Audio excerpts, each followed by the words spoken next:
Assalamu alaikum. Welcome to the next lecture in the compiler construction course. And today we discuss the lecture number 7.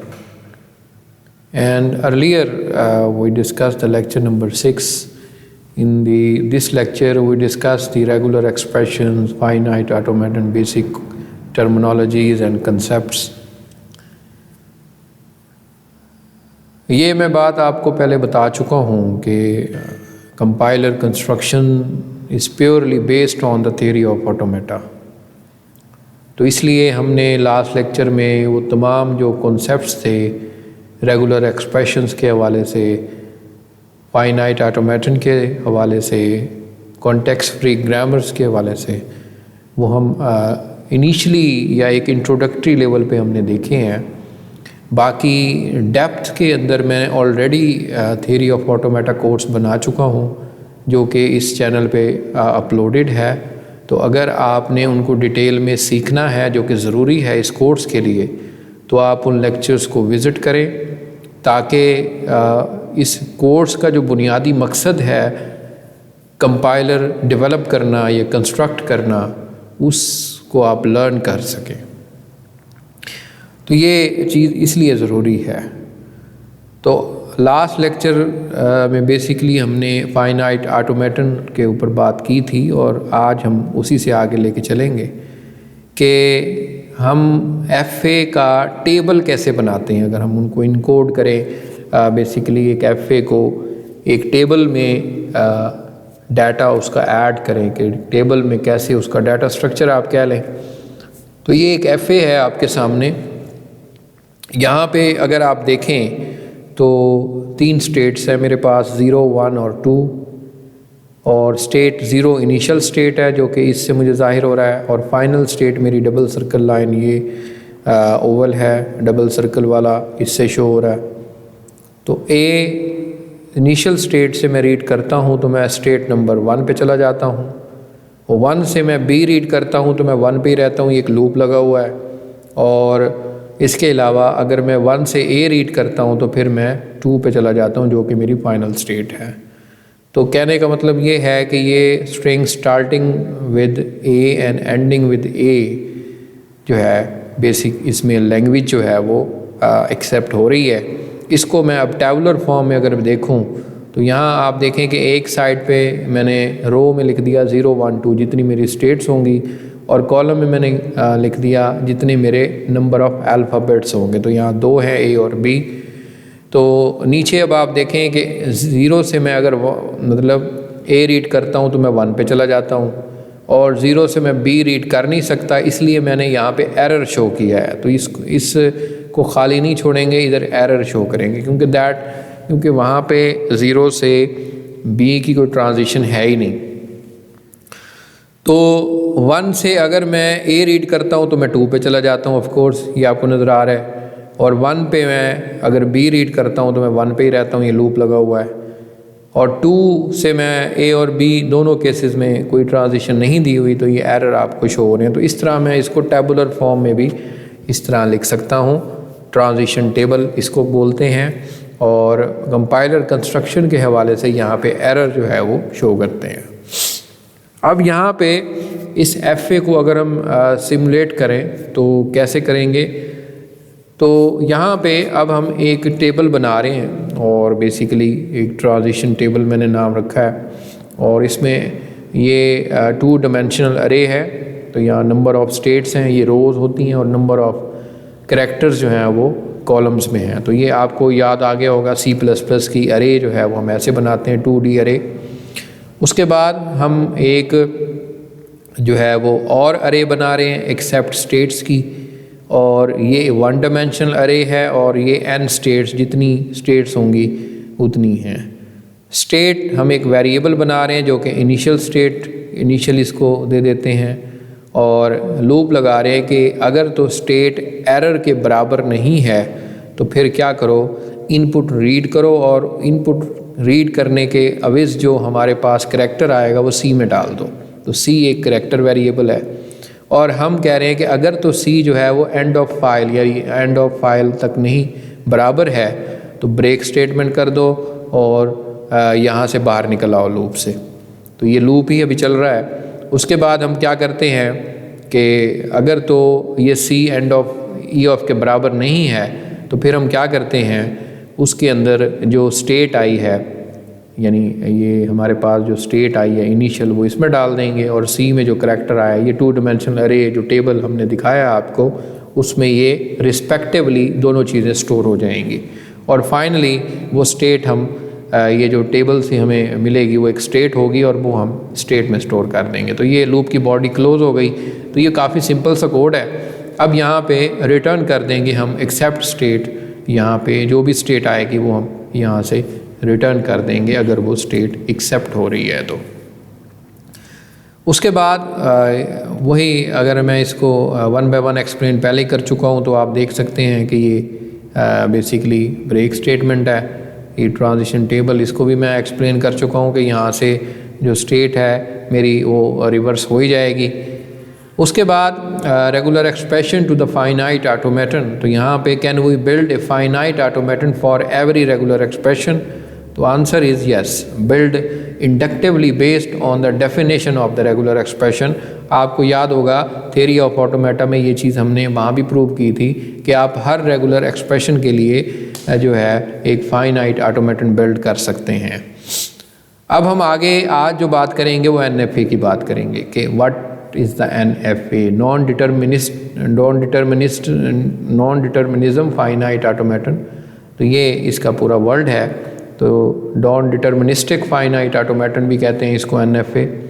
Can have the multipole transition for one input state. आपको याद होगा कि FA के अंदर basically हम एक state से correspond जितने लेटर्स हों उनकी ही हम ट्रांजिशन शो कर सकते हैं। यानी अगर फ़र्ज़ करें 2 अल्फ़ाबेट हैं A और B, तो हर स्टेट से दूसरी स्टेट पे लेटर भी ट्रांजिशन भी 2 ही बन सकती हैं A और B। लेकिन NFA के अंदर हम एक से ज़्यादा ट्रांजिशन मल्टीपल कर सकते हैं। मिसाल के तौर पर A के लिए 3 ट्रांजिशन आप कर लें, एक स्टेट से दूसरी स्टेट तक 4 कर सकते हैं, B की 4 कर सकते हैं। तो फ़र्क सिर्फ NFA में नॉन डिटर्मिनिज्म होता है और उसकी बेस के ऊपर ये चीज़ हम तय करते हैं। एक और चीज़ के जो हम FA में नहीं कर सकते कि कोई एप्सिलॉन मूव नहीं दिखा सकते, ठीक है, कोई मतलब एम्प्टी ट्रांजिशन नहीं दिखा सकते FA के अंदर, लेकिन NFA में हम दिखा सकते हैं। उसको हम एप्सिलॉन मूव्स कहते हैं, can have the epsilon moves. अब ये एप्सिलॉन मूव्स जो हैं ये अब आपको मैं यहाँ पे शो करता हूँ। Machine can move one state to another state without consuming the input. इसमें कोई इनपुट नहीं है, जस्ट ये एप्सिलॉन है। तो आप ये NFA में ऐसा कर सकते हैं कि A से B में एप्सिलॉन रीड करवा के आप चले जाएं। इसके अलावा NFA operation of the automation is completely defined by the input, यानी जो इनपुट होगी उस पर डिपेंडेबल है। तो यहाँ अब आप देखें कि A जो है इससे मैं 0 रीड करता हूँ तो मैं B पे चला जाता हूँ। तो ये अब इनपुट के ऊपर सारा डिपेंडेंट है ग्राफ। तो इसमें जो इनपुट है वो basically 1 automation code be the either state. तो यहाँ पे आप देखें कि अगर तो इनपुट 1 है तो आप यहाँ से भी 1 ले सकते हैं, यहाँ से भी 1 ले सकते हैं। आप देखें कि B के ऊपर 2 स्टेट्स हैं और दोनों के लेबल 1 हैं, यानी ट्रांजिशन 1 की हो रही है। लेकिन FA में मैं ऐसा नहीं कर सकता, हर ट्रांजिशन पे एक ही लेटर शो कर सकता हूँ, 2 बार नहीं कर सकता। यहाँ पे 2 या 3 बार भी आप कर सकते हैं। तो ये बेसिकली नॉन डिटर्मिनिज्म है जो आपको नज़र आ रहा है। अब यहाँ पे इसकी जो एग्जीक्यूशन है, NFA can choose whether to make e moves. तो NFA में आप एप्सिलॉन मूव कर सकते हैं और मल्टीपल ट्रांजिशन कर सकते हैं, just only the single input, यानी एक लेटर है उसके ऊपर आप मल्टीपल ट्रांजिशंस कर सकते हैं। एक्सेप्टेंस क्या होगी जी इसकी, NFA can get the multiple states. तो मल्टीपल स्टेट्स होंगी। रूल ये है कि NFA accept it can get in the final state, जैसे दूसरों में होता है कि जब तक फाइनल स्टेट नहीं आएगी तब तक वो स्ट्रिंग एक्सेप्ट नहीं हो सकती। तो इस केस में अगर आप देखें तो हमारे पास ये एक NFA है और NFA में आप देखें तो A के ऊपर 3 ट्रांजिशन शो हो रही हैं जो कि मैं FA में नहीं कर सकता, क्योंकि 2 ही अल्फ़ाबेट हैं, 0 और 1। तो या तो एक ट्रांजिशन 0 के लिए होगी या 1 के लिए। यहाँ पे आप देखें कि 0 के लिए आप 2 ट्रांजिशन दे रहे हैं, एक तो लूप में और एक B पे जा रहे हैं।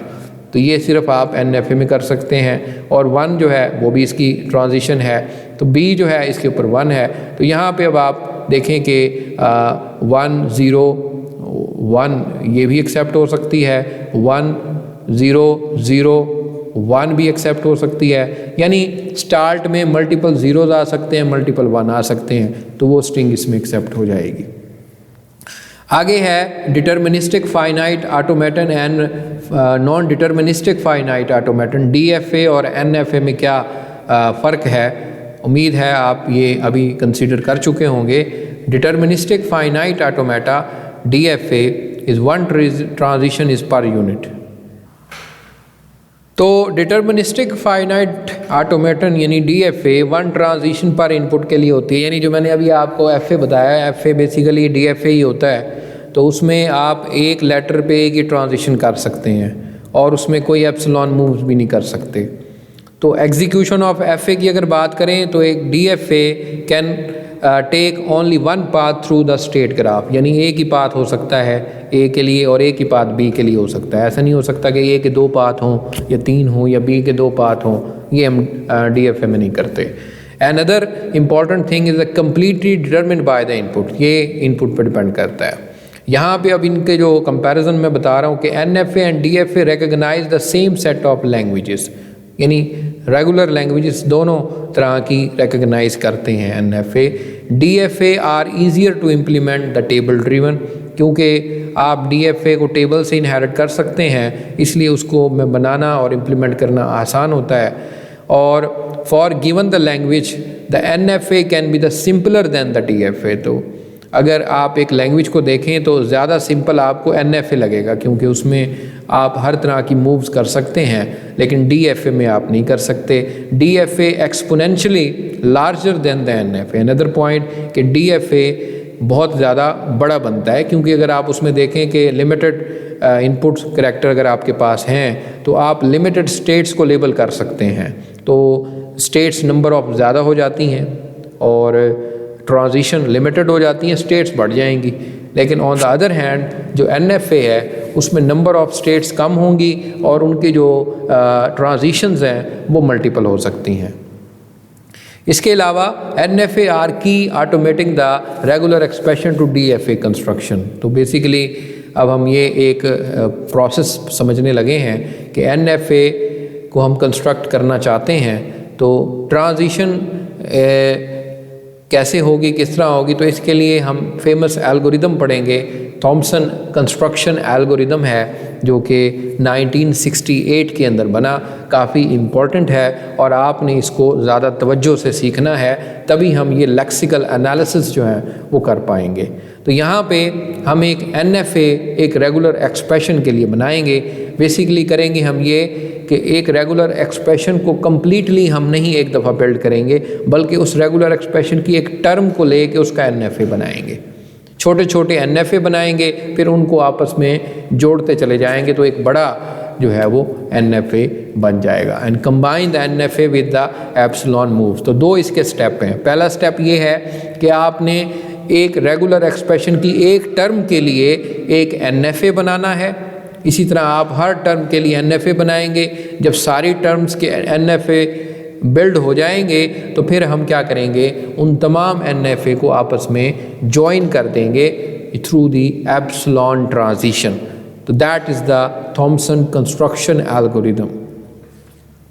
थॉमसन कंस्ट्रक्शन एल्गोरिदम की अगर बात करूं तो इसमें सबसेट कंस्ट्रक्शन एल्गोरिदम भी इसको बोलते हैं। तो ये भी एक इम्पॉर्टेंट चीज़ है। सबसेट कंस्ट्रक्शन को हम आगे चल के, यानी ये तो सिंपल थॉमसन एल्गोरिदम था जिसमें रेगुलर एक्सप्रेशन से हम NFA बनाएंगे, बाद में फिर हम उस NFA को DFA में कन्वर्ट करेंगे using the subset construction algorithm. ये एक दूसरा एल्गोरिदम है जो कि NFA को DFA में कन्वर्ट करेगा। Build the simulation or minimize the number of state DFA and Hopcroft algorithm. Another algorithm कि हमारे पास जब DFA बन जाएगा तो हम उस DFA की स्टेट्स को ऑप्टिमाइज़ करेंगे, मिनिमाइज़ करेंगे जितना कर सकते हैं। और वो कैसे करते हैं, उसके लिए जो एल्गोरिदम हम फेमस एल्गोरिदम पढ़ेंगे वो होपोक्राफ्ट एल्गोरिदम है। तो 3 एल्गोरिदम मैंने यहाँ पे डिस्कस किए हैं। एक रेगुलर एक्सप्रेशन से NFA बनाने के लिए वो थॉमसन कंस्ट्रक्शन एल्गोरिदम है।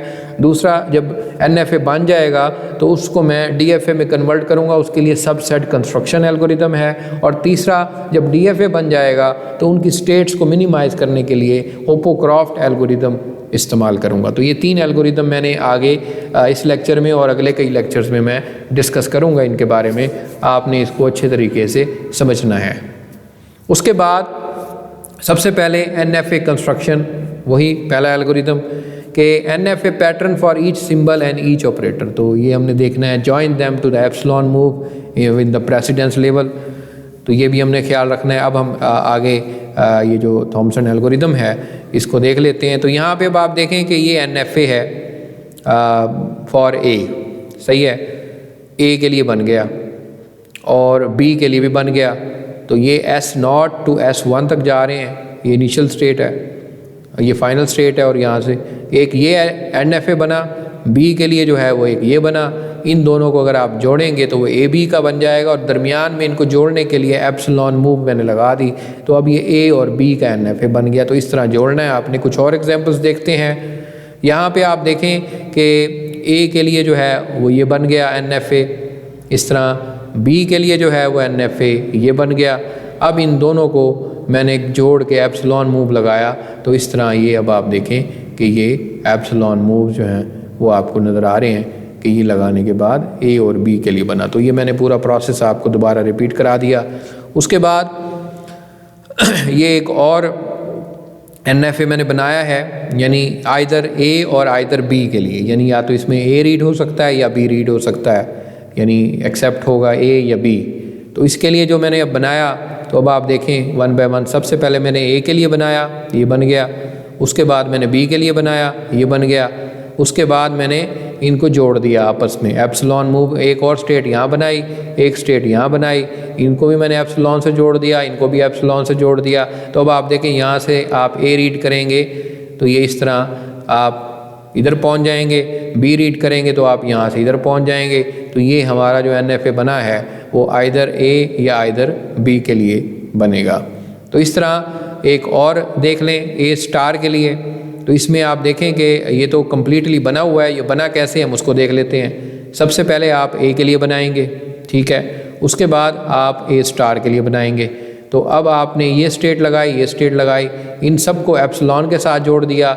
अब हमने किया ये कि S2 से एप्सिलॉन को हमने वापस S1 से कनेक्ट कर दिया। तो अब यहाँ एप्सिलॉन रीड करके हम फिर आ जाएंगे, फिर A को रीड करवा लें, जितनी दफ़ा मर्ज़ी आप यहाँ पे मूव करते रहें। फाइनली हम यहाँ से बार एप्सिलॉन रीड करा के एक्सेप्ट करवा देंगे। तो ये A स्टार के लिए जो है वो NFA बन गया। तो ये अब हम थॉमसन एल्गोरिदम पढ़ रहे हैं और उसकी ये सारी आपको डिटेल नज़र आ रही है। अब ये आप देखें कि काफ़ी और कॉम्प्लेक्स है। इसमें आप देखें कि अभी तो ये ज़ाहरी तौर पे काफ़ी कॉम्प्लेक्स है। ये बेसिकली लैंग्वेज को आप देख लें कि स्टार्ट में A है, अंदर B या C जो है वो हो सकता है। तो 3 अल्फ़ाबेट हैं और B और C का भी आगे क्लीन स्टार क्लोजर है।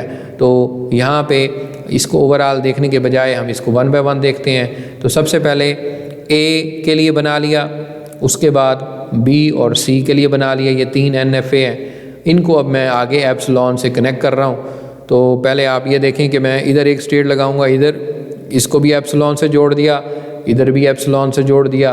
फिर फाइनली हम क्या करेंगे, अब इन दोनों को आपस में एप्सिलॉन में जोड़ देंगे और यहाँ से फिर क्योंकि B और C का स्टार है तो अब आप देखें कि यहाँ से मैं स्टार एप्सिलॉन मूव करा के इधर आ गया और इधर से डायरेक्ट मैं एप्सिलॉन मूव करा के इधर जा सकता हूँ, क्योंकि आइदर A और B और C स्टार हो सकता है। तो A रीड करवा के डायरेक्ट आप यहाँ जा सकते हैं। तो अगले पेज पे ये एप्सिलॉन को मैंने इसके साथ जोड़ दिया। तो ये देखें कि सिस्टमेटिक तरीके से हम 1 बाय 1 देख रहे हैं कि किस तरीके से आप इसको मुकम्मल कर सकते हैं। तो काफ़ी इजी मेथड है। आप देखें कि एप्सिलॉन काफ़ी सारे आ जाएंगे एप्सिलॉन की वजह, क्योंकि NFA है तो इसमें जितनी मर्जी चाहें एप्सिलॉन मूव लगा सकते हैं। तो इस चीज़ की हमें जो है वो फ्रीक्वेंटली जो है वो हम इसको इस्तेमाल कर सकते हैं। तो आज के लेक्चर में हमने थॉमसन एल्गोरिदम डिटेल से पढ़ लिया। सबसे पहले हमने FA और DFA और NFA को समझा और फिर उनके जो मेथड सबसे पहला हमने देखना था कि रेगुलर एक्सप्रेशन से NFA कैसे बनाते हैं, लेकिन स्पेसिफिक एल्गोरिदम इस्तेमाल करके जो कि कंपाइलर कंस्ट्रक्शन में इस्तेमाल होता है, हम वही एल्गोरिदम पढ़ रहे हैं।